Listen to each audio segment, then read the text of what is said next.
हजारों साल पुराना रहस्यमयी इतिहास और आज की तारीख में दुनिया को अपनी उंगलियों पर नचाने वाली सबसे तेज इकोनॉमी। जी हां, हम बात कर रहे हैं चीन की। एक ऐसा मुल्क जो अपनी बेहिसाब ताकत और शातिर चालों से पूरी दुनिया की सोच पर कब्जा कर चुका है। इसके स्केल, इसके कल्चर और इसके ग्लोबल इन्फ्लुएंस को समझना मतलब इतिहास, भूगोल और आने वाले कल को एक ही फ्रेम में देखना है। आज के दौर में चीन को अनदेखा करना नामुमकिन है।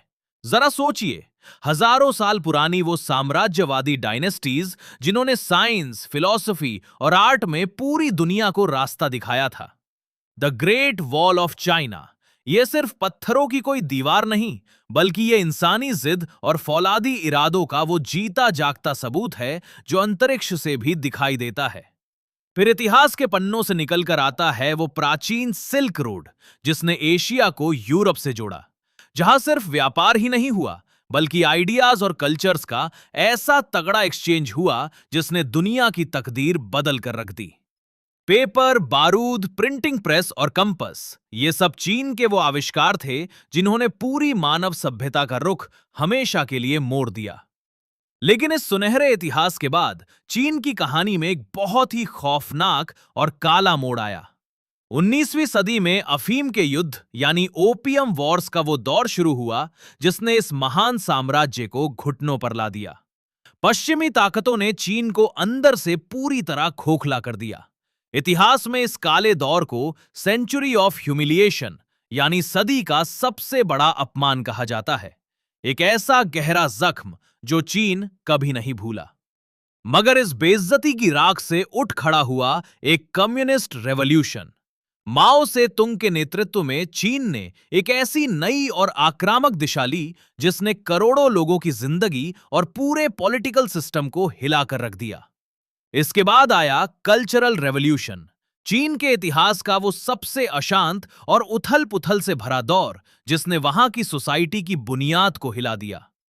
लेकिन माओ के बाद देंग शियाओपिंग ने चीन को एक ऐसा मास्टर स्ट्रोक दिया जिसने पूरी दुनिया के होश उड़ा दिए।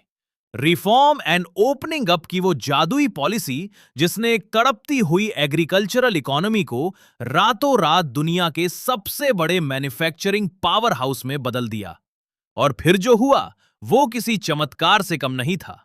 शंघाई और बीजिंग जैसे शहर खड़े हुए जो आज किसी भी पश्चिमी देश के बड़े से बड़े महानगर को सीधी टक्कर देते हैं।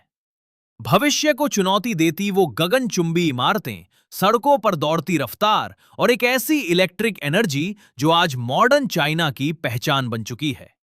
टेक्नोलॉजी के मामले में तो चीन ने वो कर दिखाया है जो कभी नामुमकिन लगता था। सुपर फास्ट बुलेट ट्रेनों से लेकर आर्टिफिशियल इंटेलिजेंस और एडवांस फेशियल रिकॉग्निशन तक, इसके नए नए इनोवेशंस आज पूरी दुनिया की लाइफस्टाइल को बदल रहे हैं। और अब इनका सबसे खतरनाक और महत्वाकांक्षी project belt and road initiative, एक ऐसा महाजाल जिसके जरिए चीन समंदर और जमीन के रास्ते पूरी दुनिया को अपने कंट्रोल में बांध रहा है। आज हमारे हाथों में मौजूद फोन से लेकर हमारे कपड़ों तक मेड इन चाइना का ये लेबल हर जगह छाया हुआ है। चीन सच में इस पूरी दुनिया की वो फैक्ट्री बन चुका है जिसके बिना ग्लोबल सप्लाई चेन एक दिन भी सांस नहीं ले सकती। मगर ठहरिए, क्या इस बेहिसाब और अंधी तरक्की के पीछे सब कुछ ठीक है? बिल्कुल नहीं। इस रफ्तार के साथ चीन के सामने आए हैं वो जानलेवा चैलेंज, दम घोटती जहरीली हवा, पानी की भारी किल्लत और पर्यावरण की वो तबाही जिसने इसके फ्यूचर पर एक बड़ा सवालिया निशान लगा दिया है। और सबसे बड़ा डर, सोसाइटी पर सरकार का वो सख्त और खौफनाक कंट्रोल, इंटरनेट पर पाबंदी और सोशल क्रेडिट सिस्टम, जो कुछ लोगों के लिए देश की स्टेबिलिटी है तो दूसरों के लिए उनकी आजादी पर सबसे बड़ा पहरा।